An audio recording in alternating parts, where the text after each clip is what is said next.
Вернуть движение. В Уфимском районе программист помогает людям с ограниченными возможностями здоровья. Он готов бесплатно ремонтировать инвалидные коляски. Для удобства передвижения по бездорожью мужчина изобрел и электромобиль. Подробности в сюжете.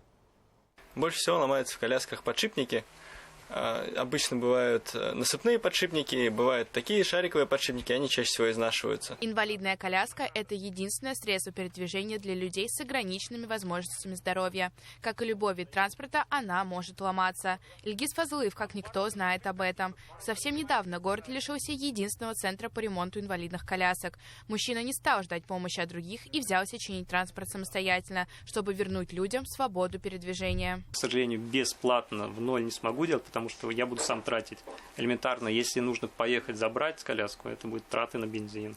Если нужно там какие-то специальные оборудования для ремонта, заменить подшипники, переварить трубу, которая сломалась, это тоже некие расходные материалы.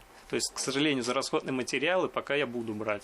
Помимо ремонта инвалидных колясок, Ильгиз занимается разработкой и созданием собственных электромобилей. Они приспособлены к условиям жизни за городом. Большие колеса и автоматизированное управление помогают без затруднений передвигаться по гравию и снегу. В будущем он планирует продавать такие инвалидные коляски. На экране контакты для связи с Ильгизом.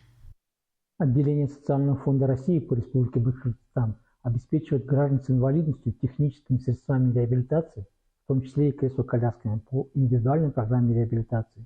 Для получения коляски льготнику нужно обратиться с заявлением в отделение фонда. В текущем году отделение фонда выдало жителям республики по государственным контрактам и электронным сертификатам более 7 тысяч кресел-колясок. Такая поддержка возвращает тысячам людям возможность полноценно жить и передвигаться. Ирина Кальянова, Виктор Миренков. Новости. Уфимский район.